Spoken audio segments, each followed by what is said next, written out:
नमस्कार। सुबह के 10 बज गए हैं और मैं प्रतिबिंब शर्मा हाजिर हूं अभी तक के तमाम अपडेट्स के साथ। अपडेट एट 10 में सबसे पहले नजर अभी तक के बड़े अपडेट्स पर। प्रधानमंत्री आज हरियाणा और राजस्थान को देंगे विकास परियोजनाओं की सौगात। वीडियो कॉन्फ्रेंसिंग के माध्यम से आज विकसित भारत विकसित राजस्थान कार्यक्रम को करेंगे संबोधित। राजस्थान में 17,000 करोड़ रुपए से अधिक की कई विकास परियोजनाओं का करेंगे उद्घाटन और शिलान्यास। हरियाणा में भी करेंगे 9,750 करोड़ रुपए से अधिक की कई विकास परियोजनाएं शुरू। उपराष्ट्रपति जगदीप धनखड़ भारत स्टार्टअप और एमएसएमई शिखर सम्मेलन में होंगे आज मुख्य अतिथि। राजधानी नई दिल्ली के अंबेडकर अंतर्राष्ट्रीय केंद्र में होगा सम्मेलन का आयोजन।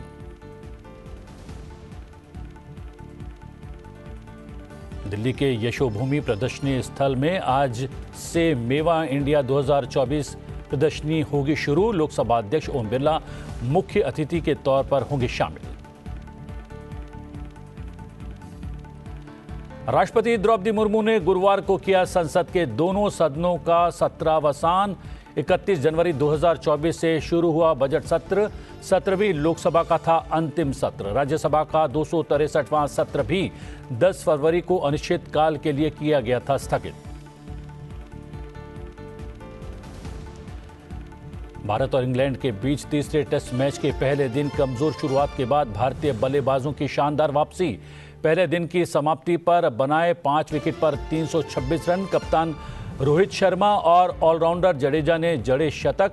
पहला टेस्ट खेल रहे सरफराज ने भी खेली ताबड़तोड़ अर्धशतकीय पारी।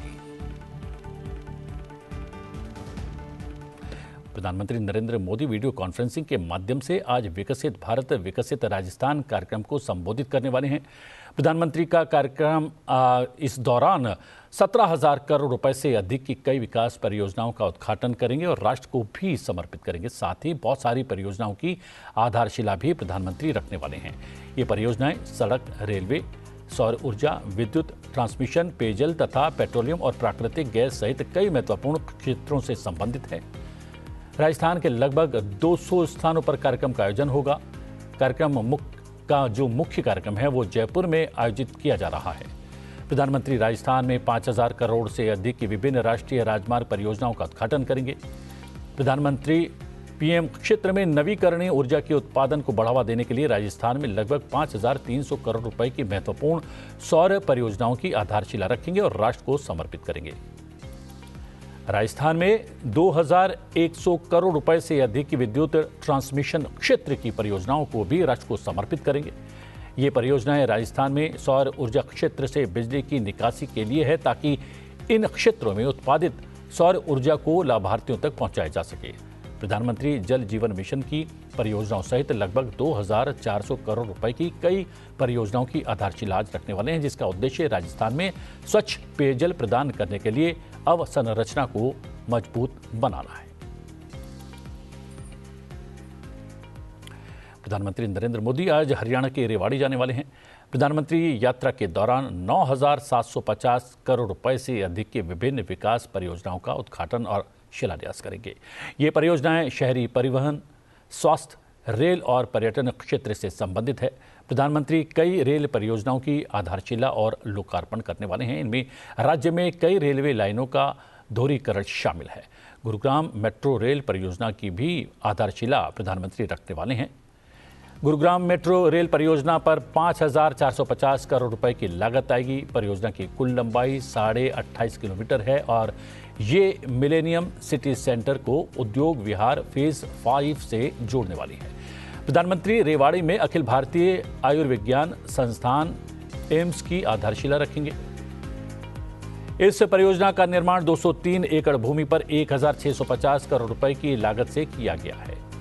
इसमें अस्पताल, मेडिकल कॉलेज, नर्सिंग कॉलेज और आयुष खंड शामिल हैं। प्रधानमंत्री कुरुक्षेत्र में नवनिर्मित अनुभव केंद्र ज्योतिसर का लोकार्पण भी करने वाले हैं।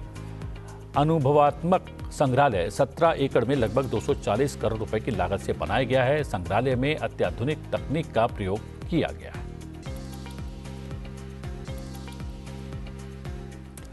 राष्ट्रपति द्रौपदी मुर्मू ने गुरुवार को संसद के दोनों सदनों का सत्रावसान किया है। 31 जनवरी 2024 से शुरू हुआ बजट सत्र 17वीं लोकसभा का अंतिम सत्र रहा। राज्यसभा का 263वां सत्र भी 10 फरवरी को अनिश्चितकाल के लिए स्थगित कर दिया गया था। हम बता दें कि संसद के बजट सत्र को पिछले सप्ताह शनिवार को अनिश्चितकाल के लिए स्थगित किया गया था। लोकसभा सचिवालय के एक बयान के अनुसार 17वीं लोकसभा के 15वें सत्र का राष्ट्रपति ने 15 फरवरी 2024 को सत्रावसान कर दिया है। 31 जनवरी 2024 को यह सत्र शुरू हुआ था और बजट सत्र 19वीं लोकसभा का अंतिम सत्र भी रहा। राज्यसभा सचिवालय ने एक बयान में कहा है कि राष्ट्रपति ने 15 फरवरी 2024 को राज्यसभा का भी सत्रावसान कर दिया है। राज्यसभा के 263वें सत्र को 10 फरवरी को अनिश्चितकाल के लिए स्थगित कर दिया गया था। सत्रावसान किसी संसद का औपचारिक समापन होता है जिसे राष्ट्रपति के आदेश पर ही किया जा सकता है।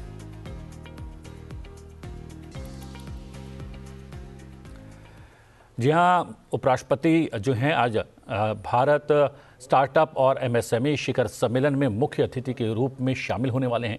नई दिल्ली स्थित डॉक्टर अंबेडकर अंतर्राष्ट्रीय केंद्र में ये सम्मेलन आयोजित किया जा रहा है। हम बता दें कि इससे पहले गुरुवार को उपराष्ट्रपति जगदीप धनखड़ दिल्ली विश्वविद्यालय के हिंदू कॉलेज के 125वें स्थापना दिवस में शामिल हुए। समारोह को संबोधित करते हुए उपराष्ट्रपति जगदीप धनखड़ ने कहा कि भ्रष्टाचार और संरक्षण युवाओं के दुश्मन है। ये योग्यता और स्थिरता के भी विपरीत है। उन्होंने कहा कि युवा लोग भ्रष्टाचार से नफरत करते हैं क्योंकि वो भाई भतीजावाद और पक्षपात से अपने को ठगा हुआ महसूस करते हैं। शासन इकोसिस्टम में हाल के सुधारों का जिक्र करते हुए उपराष्ट्रपति ने कहा कि सत्ता के गलियारे अब भ्रष्ट तत्वों से पूरी तरह से मुक्त कर दिए गए हैं और अब एक पारदर्शी जवाबदेह प्रणाली स्थापित की गई है। उपराष्ट्रपति ने यह भी कहा कि अब ऐसा समय है जब योग्यता के आधार पर चीज़ों के मिलने का बोलबाला है और युवा अपने सपनों की आकांक्षी कर सकते हैं और उनको पूरा भी कर सकते हैं तथा अपनी क्षमताओं का पूरा दोहन कर सकते हैं।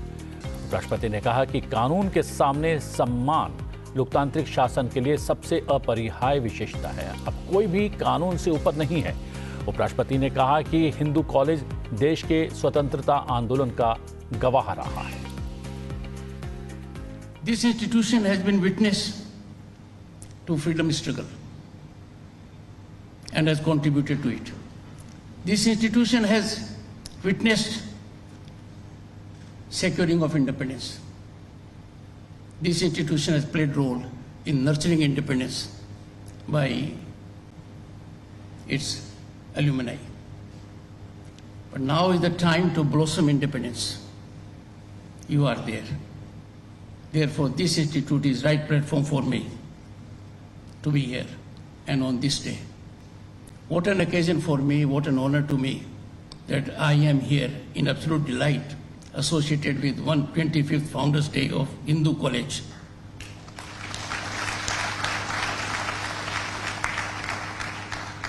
It has rich, vibrant legacy of serving the nation and blossoming nationalism. उपराष्ट्रपति ने कहा, कानून का सम्मान राष्ट्रवाद का सम्मान है। कानून का सम्मान लोकतंत्र और योग्यता के आधार पर चीज़ों के मिलने का सम्मान है। उपराष्ट्रपति ने यह भी कहा कि कानून का सम्मान भ्रष्टाचार पर अंकुश लगाना है। उपराष्ट्रपति ने संवैधानिक संस्थाओं की छवि धूमिल करने वालों की कड़ी आलोचना की। Most of nationalism are recipe for chaos. They are perfect recipe for chaos. They shut down their eyes to phenomenal growth, unstoppable growth, rise of infrastructure, rise of our reputation, rise of our passport value. They ignore everything and they engage in the pernicious design of running down the country. They do it by way of orchestration. They do it in a designed manner. They disseminate information which is frustrating. We know it is wrong. Now, when such people set afloat anti-national narratives on untenable premise with a design to taint, tarnish, demean our institutions and constitution, run down our growth history, Who are the people who can deal with them? Only you can deal with them. Boys and girls,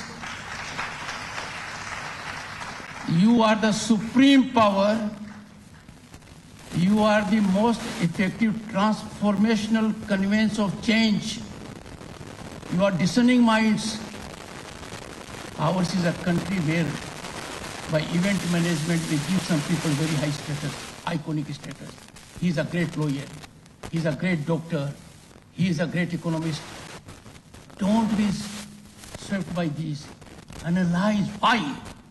And the moment you're asking the question why, you'll know the answer. It is not right. We have seen in Padma Awards. उधर राजधानी के दिल्ली के द्वारका स्थित यशोभूमि प्रदर्शनी स्थल में आज से मेवा इंडिया 2024 प्रदर्शनी की शुरुआत हो रही है। लोकसभा अध्यक्ष ओम बिरला कार्यक्रम के मुख्य अतिथि होंगे। ये अपनी तरह की पहली और अनोखी प्रदर्शनी है जिसमें लगभग 20 देशों के ड्राई फ्रूट्स व्यापार से जुड़े व्यापारी और उद्यमी हिस्सा लेंगे। ये भारत के नवगठित nuts and dry fruit council of India के अंतर्गत आयोजित हो रही है, जिसमें ड्राई फ्रूट्स के व्यापार के विभिन्न पहलुओं पर चर्चा होगी। इस व्यवसाय से जुड़े देश विदेश के टॉप के बिजनेसमैन शामिल होंगे और भविष्य की रणनीति तय करने वाले हैं। भारत के मेवे और ड्राई फ्रूट व्यापार का अब तक का ये सबसे बड़ा आयोजन होने वाला है।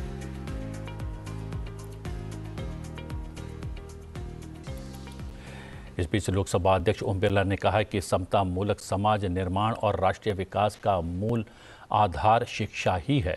सार्वभौमिक और उच्च गुणवत्तापूर्ण शिक्षा ही भारत के उज्जवल भविष्य को तय करेगी। आज दिल्ली में अखिल भारतीय राष्ट्रीय शैक्षिक महासंघ की ओर से आयोजित 2 दिवसीय राष्ट्रीय संगोष्ठी का उन्होंने गुरुवार को उद्घाटन किया। इस अवसर पर लोकसभा अध्यक्ष ने देश की लोकतांत्रिक शासन संरचना का जिक्र करते हुए कहा कि 75 वर्षों की यात्रा में देश ने औद्योगिक उत्पादन, अंतरिक्ष, कृषि, परमाणु ऊर्जा और ऐसे कई क्षेत्रों में बड़ी प्रगति की है। उन्होंने ये भी कहा कि देश मोबाइल फोन से लेकर फाइटर प्लेन तक बना रहा है और आत्मनिर्भरता के युग में प्रवेश कर चुका है। देश के तीव्र विकास का उल्लेख करते हुए लोकसभा अध्यक्ष ने कहा कि सरकार का अगले 25 वर्षों का विजन भारत को विकसित, समृद्ध और संपन्न राष्ट्र बनाना है। लोकसभा अध्यक्ष ओम बिरला ने आगे कहा कि इन उपलब्धियों ने भारत को दुनिया में एक महत्वपूर्ण आर्थिक शक्ति के रूप में स्थापित किया है। हमारे मूल में ही लोकतंत्र है और इसीलिए जब हमारी विरासत की ओर हम जाते हैं तो मूल में हम देखते हैं हमारी समिति, सभा और हम सब कभी भी बैठकर निर्णय करते हैं तो सामूहिकता के साथ निर्णय करते हैं, मिलकर निर्णय करते हैं, देश हित में निर्णय करते हैं, गांव के हित में निर्णय करते हैं। इसलिए मूल चिंतन हमारा लोकतांत्रिक व्यवस्था का रहा और इसीलिए जब शासन पद्धति का सवाल आया तो हमने संसदीय शासन प्रणाली अपनाई और जिसके मूल में जनता रखी, जनता के चुने हुए शासक, जनता का शासन। और इसीलिए हमारे संविधान के अंदर भी एक ऐसा समावेशी संविधान है जिसमें दुनिया के जितने भी धर्म हैं वो धर्म की अभिव्यक्ति यहाँ पर है। सबको बोलने की आज़ादी है, सबको मताधिकार देने का समान अधिकार हमारे यहाँ पर हमने संविधान के साथ लागू किया। इसलिए हमारा संविधान हमारा हमेशा मार्गदर्शक रहा। केंद्रीय मंत्री अर्जुन राम मेघवाल 16वीं राष्ट्रीय युवा संसद प्रतियोगिता 2019-20 के विजेताओं को पुरस्कृत करने वाले हैं। जी हां, पुरस्कार वितरण समारोह संसद भवन परिसर स्थित GMC बालयोगी ऑडिटोरियम में आयोजित किया जाएगा। राष्ट्रीय स्तर पर पहला स्थान प्राप्त करने वाले पंजाब केंद्रीय विश्वविद्यालय भटिंडा के छात्र युवा संसद बैठक में अपनी प्रस्तुति देंगे। युवा संसद योजना का उद्देश्य युवा पीढ़ी के बीच आत्म अनुशासन की भावना, विविध विचारों के प्रति सहिष्णुता, विचारों की नेक अभिव्यक्ति और लोकतांत्रिक जीवन शैली के अन्य गुणों को विकसित करना है। ये योजना छात्रों को संसद की प्रथाओं और प्रक्रियाओं, चर्चा और बहस की तकनीकों से भी परिचित कराती है और उनमें आत्मविश्वास, नेतृत्व भावना और प्रभावी वाक्पटुता कौशल विकसित करती है।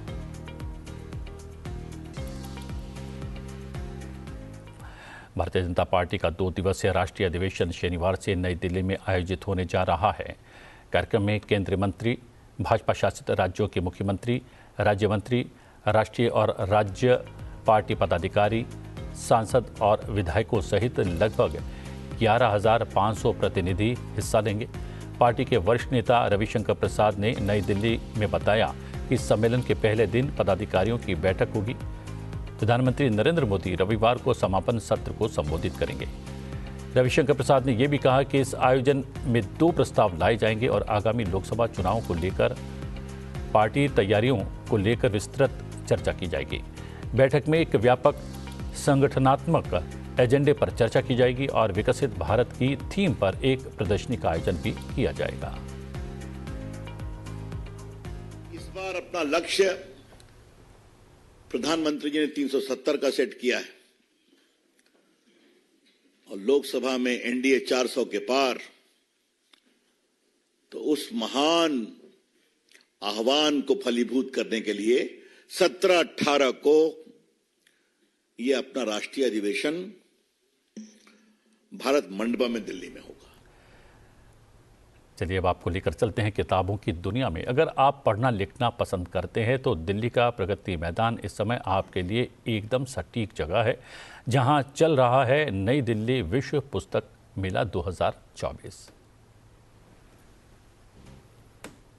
नई दिल्ली विश्व पुस्तक मेला। इस मेले को अगर पुस्तकों का महाकुंभ कहा जाए तो कोई अतिशयोक्ति नहीं होगी। इस पुस्तक मेले का पुस्तक प्रेमियों को बेसब्री से इंतजार रहता है। मेले की हर साल एक थीम होती है। इस साल इस मेले की थीम है बहुभाषी भारत, एक जीवंत परंपरा। इस मेले में इस बार लोगों को देश की विविध भाषाओं के साहित्य से जुड़ने का मौका मिला। नई दिल्ली के प्रगति मैदान के इस बेहद ही सुंदर और सुगम भारत मंडपम में लोगों को देश की क्षेत्रीय भाषाओं से जुड़ने का मौका मिल रहा है। मेले के थीम पवेलियन में आते ही इस मेले का उद्देश्य स्पष्ट हो रहा था। 9 दिन के इस आयोजन की शुरुआत हुई 10 फरवरी से और ये मेला 18 फरवरी तक चलेगा। थीम के अनुरूप इस मेले में कई ऐसे लेखक और प्रकाशक शामिल हुए जो खास तौर पर बहुभाषा साहित्य लेकर पहुंचे। नई दिल्ली विश्व पुस्तक मेले का सफल आयोजन ये दर्शाता है कि किताबों के प्रति लोगों का मोह, उनकी आत्मीयता अभी खत्म नहीं हुई है। खासतौर पर ऐसे मेले में आने वाले युवा और बच्चे इस उम्मीद को बचाए रखने का काम करते हैं। सुप्रभात के लिए दीप्ति दुबे की रिपोर्ट। और अब भारत और इंग्लैंड के बीच चल रहे तीसरे टेस्ट मैच से जुड़ा हुआ अपडेट। भारत और इंग्लैंड के बीच तीसरे टेस्ट मैच में भारत ने 7 विकेट के नुकसान पर 346 रन बना लिए हैं। ये अभी तक का अपडेट है। लेकिन अगर पहले दिन के खेल की बात करें तो पहले दिन का खेल समाप्त होने पर 5 विकेट पर 326 रन भारत ने बनाए थे और पहला दिन कप्तान रोहित शर्मा और ऑलराउंडर रविंद्र जडेजा के नाम रहा। कप्तान रोहित शर्मा ने 131 रन बनाए और रविंद्र जडेजा 110 रन बनाकर क्रीज पर मौजूद रहे, लेकिन आज सुबह वो आउट हो गए। अपना पहला टेस्ट मैच खेल रहे सरफराज ने भी 62 रन का महत्वपूर्ण योगदान दिया। उन्होंने 62 रन की ताबड़तोड़ पारी खेली। इससे पहले भारत ने टॉस जीतकर बल्लेबाजी करने का फैसला किया। भारत की ओर से बल्लेबाज सरफराज खान और विकेटकीपर ध्रुव जुरेल अंतर्राष्ट्रीय टेस्ट मैच में पहली बार खेल रहे हैं। दोनों टीमें यानी भारत और इंग्लैंड एक मैच जीतकर श्रृंखला में बराबरी पर है।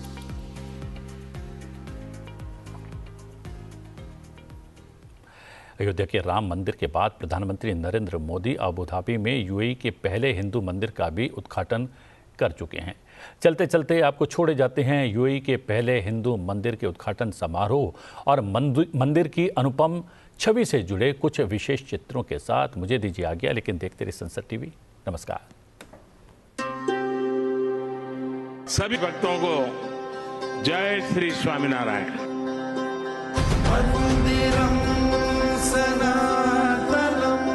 आज यूनाइटेड अरब अमीरात की धरती ने मानवीय इतिहास का एक नया स्वर्णिम अध्याय लिखा है।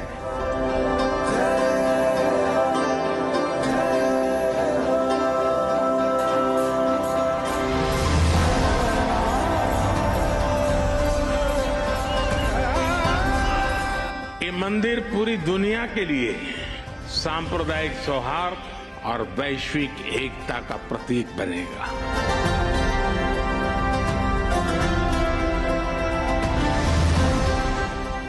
अगर सबसे बड़ा सहयोग किसी का है तो मेरे brother his highness Sheikh Mohammed bin Zayed का है।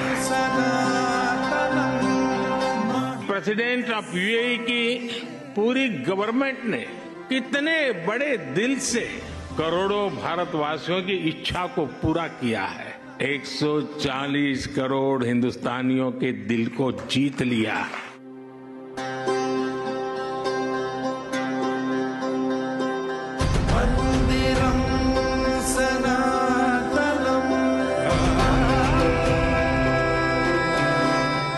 अबू धाबी का ये विशाल मंदिर केवल एक उपासना स्थली नहीं है, ये मानवता की सांझी विरासत का शेयर्ड हेरिटेज का प्रतीक है।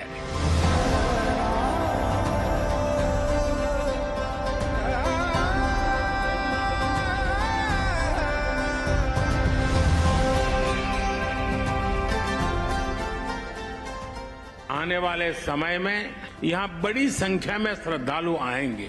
इससे यूएई आने वाले लोगों की संख्या भी बढ़ेगी और पीपल टू पीपल कनेक्ट भी बढ़ेगा। अबू धाबी में बना ये भव्य मंदिर महत्वपूर्ण है। इस मंदिर ने हमारे प्राचीन रिश्तों में नई सांस्कृतिक ऊर्जा भर दी है।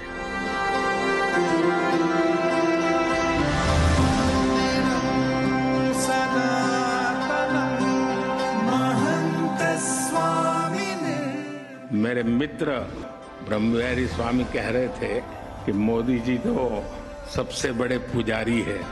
मैं जानता नहीं हूं मैं मंदिरों की पुजारी की योग्यता रखता हूं या नहीं रखता हूं, लेकिन मैं इस बात का गर्व अनुभव करता हूं कि मैं मां भारती का पुजारी हूं।